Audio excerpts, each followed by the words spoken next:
मित्रांनो, आता मी तुम्हाला काही डूज आणि डोंट सांगणार आहे यूट्यूबशी संबंधित. काही गोष्टी ज्या आहेत ज्या तुम्ही अवश्य केल्या पाहिजेत आणि काही गोष्टी ज्या तुम्ही टाळल्या पाहिजेत त्या तुम्हाला सांगतोय मी आता.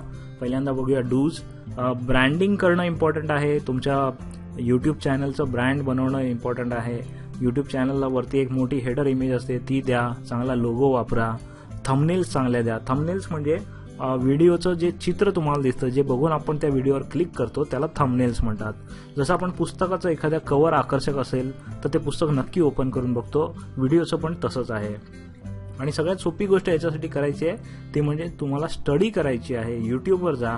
यूट्यूबमध्ये काही फेमस चॅनल्स बघा. त्या चॅनल्सच्या व्हिडिओचे थंबनेल्स बघा आणि मग तुम्हाला लक्षात येईल की कोणत्या प्रकारचे थंबनेल्स त्या चॅनल्समध्ये बनवलेले आहेत.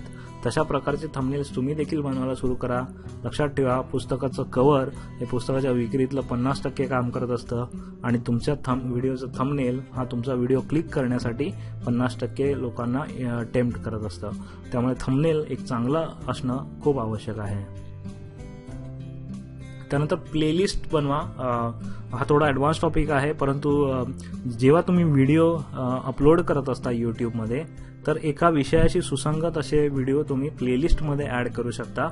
उदाहरणार्थ जर तुम्ही नेटबेटच्या चॅनलवर बघितलं यूट्यूबमध्ये जाऊन तर तिथे खूप साऱ्या प्लेलिस्ट तुम्हाला दिसतील.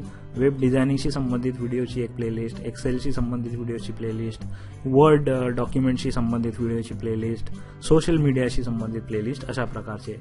प्लेलिस्टचा फायदा काय होतो, जर तुमचा इंडिव्हिज्युअल व्हिडिओ असेल तर तो व्हिडिओ पाहिल्यानंतर तुमचा प्रेक्षक दुसऱ्या व्हिडिओकडे वळेल किंवा दुसऱ्या यूट्यूब चॅनलकडे वळेल. पण जर तुम्ही प्लेलिस्ट बनवलेली असेल तर तुमचा पहिला व्हिडिओ संपताक्षणी दुसरा व्हिडिओ आपोआप चालू होईल किंवा दुसऱ्या व्हिडिओकडे प्रेक्षक वळवला जाईल. त्याच्यामुळे जो एक व्हिडिओ बघणारा प्रेक्षक आता तुमच्या प्लेलिस्टमधील 8, 10, 15 व्हिडिओ बघेल किंवा त्याच्यापर्यंत पोहोचेल. म्हणजेच प्लेलिस्ट बनवल्यामुळे तुमच्या वाचकांची, प्रेक्षकांची संख्या वाढते आणि त्याच्यामुळे ॲड व्ह्यूज वाढतील आणि तुम्हाला जास्त इन्कम मिळेल. स्टिक टू द टॉपिक हे तुमच्या चॅनलशी संबंधित आहे. खूप जास्त टॉपिक्समध्ये एक्सपेरिमेंट करू नका. एकदा तुम्ही विषय निवडला, उदाहरणार्थ तुम्ही समजा विषय निवडला की मी फोटोग्राफीबद्दल चॅनल बनवत आहे, तर फोटोग्राफी चॅनलमध्ये तुम्ही मध्येच कॉमेडी व्हिडिओ नाही टाकू शकत. एखाद दुसरा टाकला तर चालेल, पण खूप जास्त कॉमेडी व्हिडिओ टाकू नका, कारण तुमचा चॅनलकडे बद्दल एक एक्सपेक्टेशन्स असते लोकांची, तुमच्या सबस्क्रायबरची, आणि ती एक्सपेक्टेशन घेऊन ते तुमच्या चॅनलवर येत असतात. उदाहरणार्थ मी माझ्या चॅनलवर नॉलेज देणारे व्हिडिओ बनवत असतो मराठीतील. जर मी उद्या फनी, कॉमेडी, व्हायरल व्हिडिओ बनवायला लागलो तर ते माझ्या सबस्क्रायबर्सना नाही आवडणार. त्यामुळे स्टिक टू द टॉपिक. एक विषय निवडा आणि त्या विषयामध्ये जास्त डीपमध्ये जात जा. तिथे तुम्ही एक्सपर्ट बना. प्रत्येक व्हिडिओमध्ये वेगळा विषय हाताळू नका.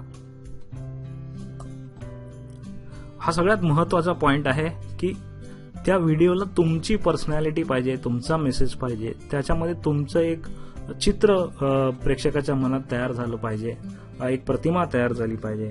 कारण यूट्यूबवर व्हिडिओ बनवणारे खूप आहेत. आपण आधीच बघितलं की दर मिनिटाला 300 तास इतके व्हिडिओ येत असतात.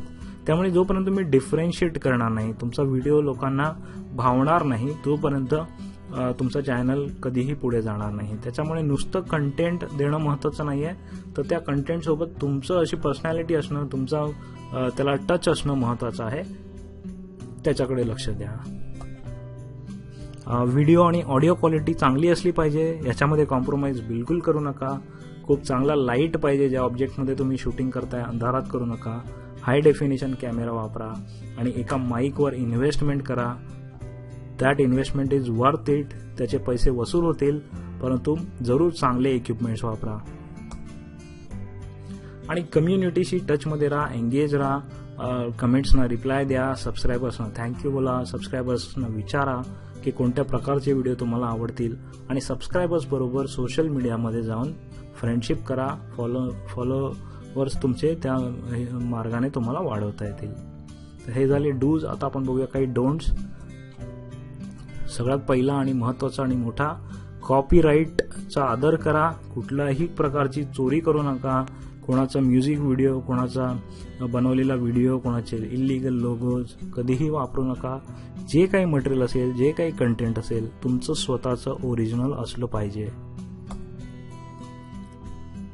रिपीट करू नका व्हिडिओजना किंवा थंबनेल्सना, जेणेकरून लोकांना कन्फ्यूज नको व्हायला की एकाच विषयाचे 2 व्हिडिओज आहेत असं वाटू नये.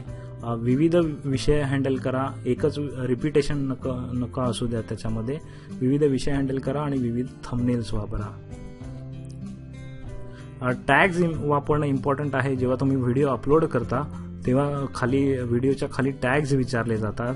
हे टॅग्स गुगलला मदत करतात सांगण्यासाठी की हा व्हिडिओ या विषयाशी संबंधित आहे. उदाहरणार्थ आता जो व्हिडिओ तुम्ही बघत आहात तो व्हिडिओ यूट्यूब मार्केटिंग किंवा यूट्यूब ॲडव्हर्टायझिंग याच्याशी संबंधित आहे, तर मी हे टॅग्स वापरेन. How to make money from YouTube हा टॅग वापरेन.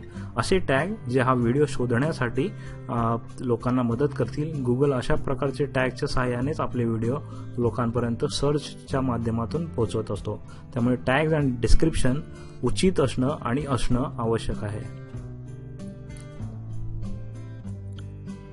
Lakh of new content knowledge. नवीन काय जर तुम्ही दिलं नाही तर लोकांना लगेच कळतं आणि मग त्यांना कंटाळा यायला सुरुवात होते. त्याच्यामुळे प्रत्येक वेळेला तुम्ही जो व्हिडिओ बनवत आहात त्याच्यामध्ये तुम्हाला मेहनत करणं अपेक्षित आहे.